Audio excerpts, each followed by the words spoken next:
Hola, hoy ponemos a lupa sobre un mercado que es fascinante y la verdad no para de moverse, el de las telecomunicaciones en Chile. Tenemos aquí un informe bastante reciente de JP Morgan de fines de septiembre de 2025. Es como una radiografía muy completa del sector. Y bueno, nuestra misión hoy es intentar desentrañar las claves de este escenario. ¿Quiénes son los que mandan en móvil, en fijo? ¿Por qué se dice que es tan competitivo? Y, sobre todo, ¿qué hay de cierto en esos rumores de que podríamos ver cambios importantes pronto? Quizás una consolidación. Vamos a meternos de lleno en esto. Efectivamente. Y fíjate que el punto de partida que marca el informe ya es potente de por sí. Describe a Chile como el mercado móvil más competitivo y agresivo de toda América Latina. Eso ya nos dice mucho, ¿no? Que estamos ante un caso de estudio muy particular. Sobre todo ahora, con esa posibilidad de movimientos estratégicos en el horizonte. Hablemos de eso, de esa agresividad en el mercado móvil. El informe identifica a 4 jugadores principales.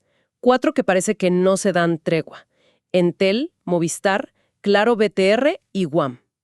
Y si miramos las cifras de suscriptores, a junio de 2025, la torta está bastante repartida, ¿eh? Sí, muy repartida. Entel lidera con un 31%. Luego viene Movistar con 22%, Claro BTR con 21% y WAM con 20%. Están todos muy juntos. Exacto, una competencia cuello a cuello, como se dice. Pegadísimos, y la consecuencia más directa, y yo diría que brutal, de esa lucha, son los precios. El impacto en los precios. Aquí viene un dato que, de verdad, a mí me llamó mucho la atención. Chile tiene, pero por lejos, los precios de planes móviles pospago más bajos de 14 países que analizaron en la región. Estamos hablando de un costo promedio de apenas 2 centavos de dólar por gigabyte. A ver, 2 centavos de dólar por giga. O sea, eso es casi nada. Increíble.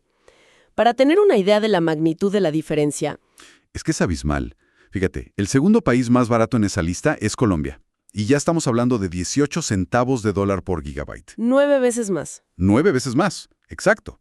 Y si ya miramos, no sé, a México, por ejemplo, el costo promedio es de 3 dólares con 5 centavos por giga. O sea, la diferencia con Chile es enorme. Esto, bueno, ha creado un paraíso para los consumidores, al menos en términos de precio por dato. Increíble, de verdad. Y no es solo que los precios sean bajos, sino que además los planes básicos vienen súper cargados de datos, ¿verdad? Totalmente. El informe menciona cifras de 500 hasta 600 gigas en planes de entrada. Sí. Cuando en otros países de la región, pues lo normal es que esos planes básicos te den, no sé, entre medio giga y 100 gigas, como mucho. Es otra diferencia brutal. Exacto. Y se suma otro factor interesante que menciona el informe. El 72% de los usuarios móviles son pospago. 72%. Ah, mira, eso es alto Es comparado con... altísimo.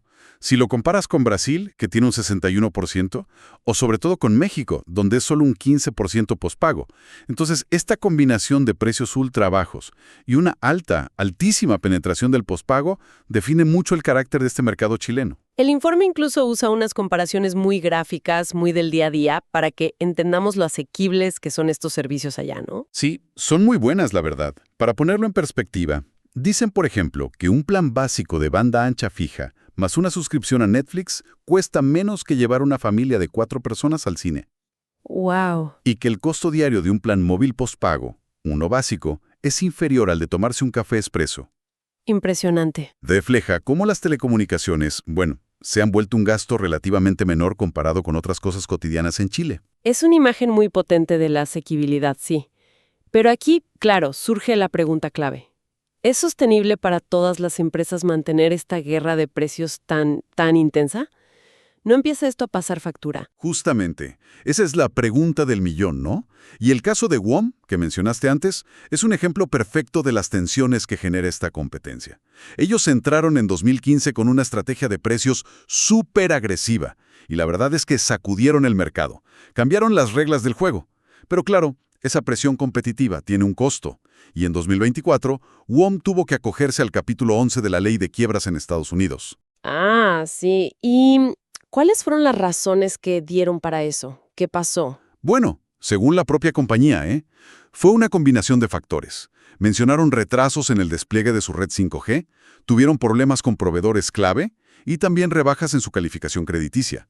Aunque lograron salir del proceso de bancarrota en 2025, la empresa quedó en manos de sus acreedores.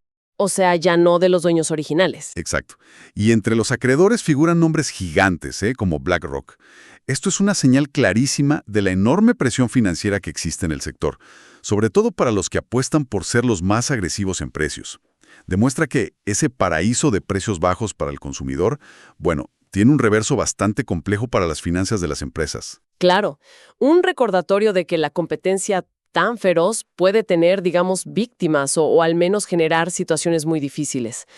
Bueno, dejemos por un momento este campo de batalla móvil que está intenso. ¿Qué pasa con la conexión en los hogares? La banda ancha fija. El informe habla de una penetración bastante alta, ¿no? Del 68% de los hogares. Pero, ¿queda mucho margen para crecer ahí o ese mercado ya está más bien maduro? El informe sugiere que el espacio para una expansión masiva es de hecho limitado. Parece que ya no hay tanto para crecer en nuevos hogares. Y se basa en un dato muy revelador de una encuesta de la Subtel, que es el regulador chileno. Ajá. El 71% de los hogares que no tienen banda ancha fija declaran tener poca o ninguna intención de contratarla. 71%. Más de 2/3 de los que no están conectados no quieren conectarse.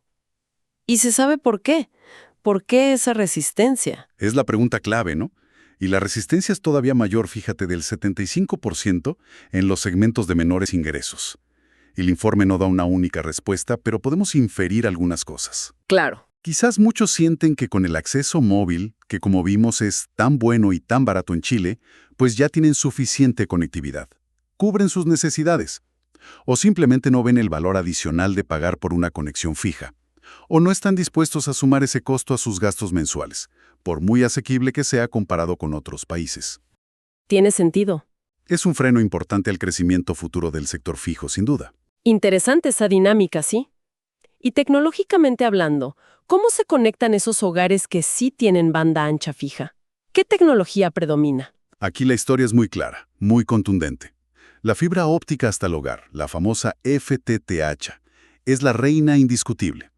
Representa el 77% de todas las conexiones de banda ancha fija en Chile. Es altísimo. ¿77%? Sí.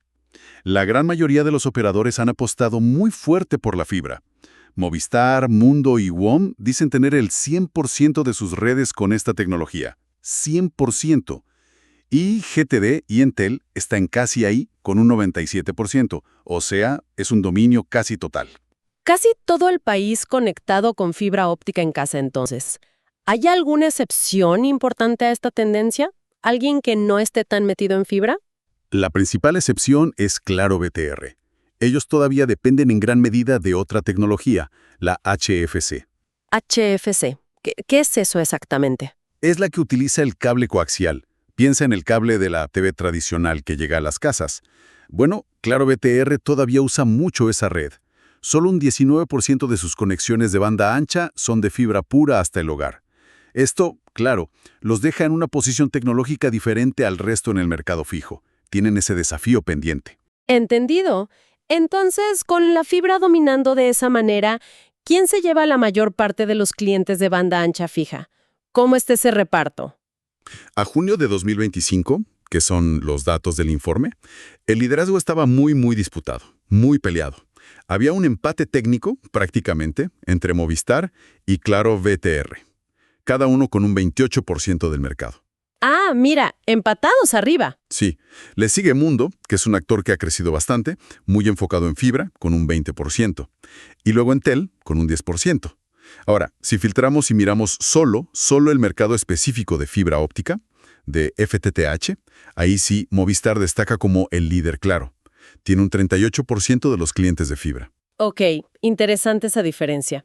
¿Y los precios en banda ancha fija son tan espectacularmente bajos como vimos en Movi o es diferente? Son competitivos, sin duda, pero no llegan a ese extremo que vimos en móvil si comparamos con otros países de la región, ¿eh? Los planes de entrada, que hoy en Chile suelen ofrecer velocidades bastante altas, de 500 o 600 megabits por segundo. Que es muchísimo. Es muchísimo, sí. Bueno, Esos planes se mueven en un rango de 17 a 19 dólares estadounidenses al mes. Que sigue siendo muy bueno para esa velocidad. Sí, es muy buen precio. Y si se analiza el costo por megabit, que es una métrica más fina, parece que WOM y Mundo ofrecen tarifas ligeramente más agresivas que los otros grandes jugadores como Movistar o Entel. Bien, bien. Tenemos entonces un móvil hipercompetitivo, baratísimo y un fijo dominado por la fibra, pero con ciertos signos de saturación en cuanto a captar nuevos clientes. Si juntamos todo, ¿qué nos dice el informe sobre cómo se conecta la gente en Chile en general? ¿Cuál es el panorama global? El panorama general es de una conectividad altísima, realmente impresionante. La penetración de Internet, si consideras tanto los accesos fijos como los móviles, alcanzó un 97% de la población en 2024. ¿97%? ¡Wow! Casi total. Casi total. Y lo más destacable es que incluso en los estratos de ingresos más bajos, la penetración también es altísima, 93%. Es prácticamente universal. Chile es, sin lugar a dudas, una sociedad hiperconectada. Casi nadie queda fuera. Y la gente combina accesos, ¿no? No es que usen solo una conexión u otra. Exacto. Eso es lo más común. La combinación es la norma para la mayoría. El 56% de la población tenía tanto conexión fija como móvil en 2024. ¿Más de la mitad? Sí. Y fíjate el salto. En 2015 era solo el 18%. El crecimiento de la combinación ha sido enorme.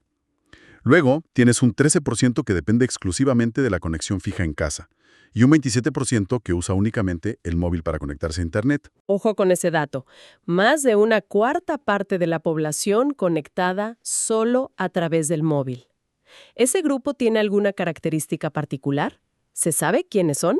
Sí, el perfil es bastante claro según el informe. La dependencia exclusiva del móvil es mucho mayor en zonas rurales. Ahí llega el 51% de la población. ¿La mitad? La mitad en zonas rurales solo con móvil. Exacto. Y también es mucho más alta en los hogares de bajos ingresos, donde es un 32%. En contraste, en los hogares de altos ingresos, solo el 15% se conecta únicamente por móvil. Esto realmente subraya el papel fundamental, crucial, que juega el acceso móvil para garantizar la inclusión digital en todos los segmentos, especialmente los más vulnerables o los que están más alejados geográficamente. Queda clarísimo. Y dentro de ese ecosistema móvil tan importante, ¿cómo va la adopción de las nuevas tecnologías? Pienso en el 5G.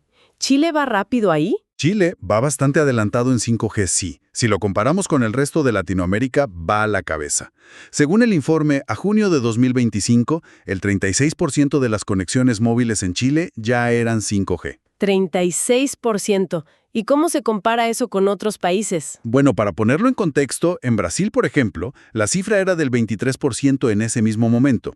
Así que Chile va bastante más avanzado.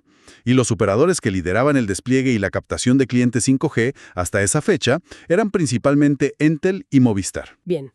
Tenemos entonces una sociedad superconectada, precios móviles por el suelo, fibra óptica casi por defecto en casa, buena adopción de 5G, pero también, como decías, señales de tensión financiera por la competencia brutal y un mercado fijo que no parece tener mucho más para crecer en usuarios nuevos. Todo esto nos lleva casi de forma natural, ¿no?, al gran tema que sobrevuela todo el informe, la posible consolidación. Mencionaste que Telefónica quiere vender su operación en Chile. Exactamente. Ese es el movimiento que podría redibujar completamente el mapa competitivo que hemos estado describiendo. Es la gran noticia potencial.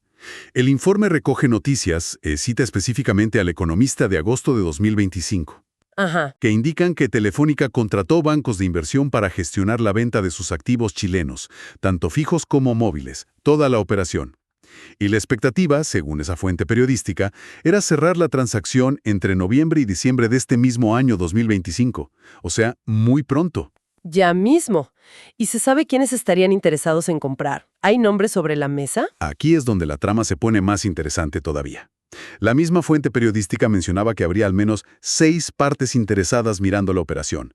6. Y lo más llamativo, lo que realmente podría cambiar todo, es que entre ellos estarían los propios competidores directos de Telefónica en Chile. ¿Cómo? ¿Quiénes? Se habla de América Móvil, que es la dueña de Claro BTR. También se menciona a Entel e incluso a WOM. Wow. O sea, los rivales queriendo comprar al vecino. Eso sí que podría alterar todo el equilibrio. porque si uno de ellos compra Movistar Chile, pasaríamos de 4 a 3 grandes jugadores en el mercado móvil. ¿Qué significaría eso para esa competencia tan feroz que describíamos al principio? Podría ser el fin de la guerra de precios. Esa es la gran incógnita. Y es el foco principal del análisis de JP Morgan sobre el futuro del sector. ¿Qué pasa si hay consolidación? Su visión, o digamos su hipótesis principal, es que una consolidación, sobre todo si el comprador fuera América Móvil, AMX, podría llevar a lo que ellos llaman una reparación significativa del mercado. Reparación. Suena interesante. ¿Qué quieren decir exactamente con reparación del mercado? Bueno, su argumento es más o menos así. América Móvil siente que su cuota de mercado en Chile es menor de la que le correspondería por su peso regional, como que merecen más. Y además, actualmente, es percibida por sus rivales como la empresa más agresiva en la guerra de precios, la que más presiona a la baja. Ajá, la que marca el ritmo bajo. Exacto. Entonces la teoría es que si AMX se hiciera más grande al absorber a Movistar, quizás relajaría esa presión en precios. Ya no necesitaría ser tan agresiva. Y también relajaría la necesidad de invertir tan intensamente para ganar cuota. En resumen, menos competencia podría llevar a precios no tan bajos como ahora y quizás a márgenes más saludables para las empresas que queden. Suena lógico desde el punto de vista de las empresas, claro. Menos jugadores, menos necesidad de competir tan a muerte. Pero, ¿es tan simple?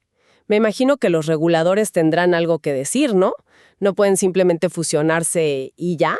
Absolutamente. Y el propio informe de JP Morgan es cuidadoso en poner varios matices importantes sobre la mesa. No es un camino de rosas. Primero, como bien dices, cualquier consolidación de este tipo requiere aprobaciones regulatorias. Y esos procesos pueden ser largos, complejos y podrían venir con condiciones. No es automático. Segundo, advierten algo curioso, que paradójicamente, durante el periodo en que se negocia y se analiza la venta, la competencia podría incluso intensificarse temporalmente. ¿Cómo así? ¿Más competencia mientras se vende? ¿Sí? Dan el ejemplo de lo que pasó en Brasil durante la larga venta de los activos móviles de hoy. Mientras se definía quién compraba qué, la lucha por los clientes se agudizó. Todos querían llegar a la meta con la mayor base posible. Ah, claro. O sea que podríamos ver una última batalla campal antes de la calma, si es que finalmente llega la calma. Podría ser, es una posibilidad. Y un último punto importante que señala el informe. Hasta la fecha en que se escribió, ni América Móvil ni los otros supuestos interesados habían confirmado públicamente su interés en comprar. Lo único que había era una declaración del CEO de Entel que dijo que estaban analizando la oportunidad, pero nada más concreto. Así que, bueno, hay mucha especulación basada en fuentes periodísticas, pero pocas certezas oficiales todavía. La reparación del mercado es una posibilidad fuerte, pero el camino hacia ella es incierto y podría tener curvas inesperadas. Queda claro, sí. El futuro inmediato está lleno de interrogantes, pero el escenario está planteado. Recapitulando un poco todo lo que hemos desgranado de este informe de JP Morgan, vemos un Chile con, digamos, unas telecomunicaciones de dos caras. Por un lado, un mercado móvil hipercompetitivo, con precios que son casi regalados para el consumidor y una conectividad prácticamente total. Una maravilla para el usuario. Pero por otro lado, vemos un mercado fijo dominado por la fibra, sí, pero con dudas sobre cuánto más puede crecer en nuevos hogares. Y sobrevolando todo, la sombra de una consolidación inminente que podría cambiar las reglas del juego para todos. Exacto. Si tuviéramos que resumir los titulares clave, los puntos fuertes de este análisis serían esos. 1. Precios móviles chilenos en niveles mínimos históricos y regionales, casi diría yo, insostenibles a largo plazo para todos. 2. Una penetración de Internet y de 5G muy alta para los estándares de Latinoamérica. 3. El dominio casi absoluto de la fibra óptica en banda ancha fija, pero con esas señales de saturación de demanda de nuevos clientes. Y 4, y quizá el más importante ahora mismo, la venta pendiente de Telefónica Chile como el gran catalizador que podría llevar a una reestructuración profunda del sector. Sin duda es un mercado para no perderle la pista en los próximos meses. Va a estar movido. Definitivamente. Y mientras esperamos a ver si esa consolidación se concreta y sobre todo cómo impacta realmente en los precios y servicios, queda flotando una reflexión interesante, ¿no? El informe nos pinta una sociedad chilena súper conectada, con servicios que son objetivamente buenísimos y baratos, muy accesibles. Pero también nos revela esa resistencia de casi un tercio de los hogares a contratar banda ancha fija, a pesar de todo, a pesar de la fibra, de los precios relativamente bajos. Entonces, si la conectividad ya es tan alta y asequible, tanto fija como móvil, ¿qué haría falta realmente para seducir a ese porcentaje de hogares que todavía se resisten a tener fibra en casa? ¿Hay algo más que ofrecerles? ¿O será que el acceso móvil, con esos planes de datos gigantescos y precios por el suelo que comentábamos, ya satisface todas sus necesidades digitales esenciales? Quizás para ellos ya es suficiente. Y si esto último es cierto, si el móvil ya cubre lo básico para muchos, estamos viendo en Chile un ejemplo temprano de un mercado de telecomunicaciones que ha llegado a un punto de saturación, al menos en términos de captar nuevos usuarios. Porque si la tarta ya no crece significativamente, quizá la única forma de ganar para las empresas sea quitándole un trozo al vecino, ¿no? Arrebatando clientes. O, quizá, inventando servicios completamente nuevos que vayan mucho más allá de solo dar conexión. ¿Será ese el próximo capítulo de la competencia en Chile? ¿La lucha por el valor agregado más que por la conexión básica? Con esa pregunta sobre el futuro de la competencia en un mercado tan maduro y a la vez tan particular, cerramos esta inmersión en el sector telco chileno, guiados por la mirada de JP Morgan. Ha sido muy interesante. Hasta la próxima.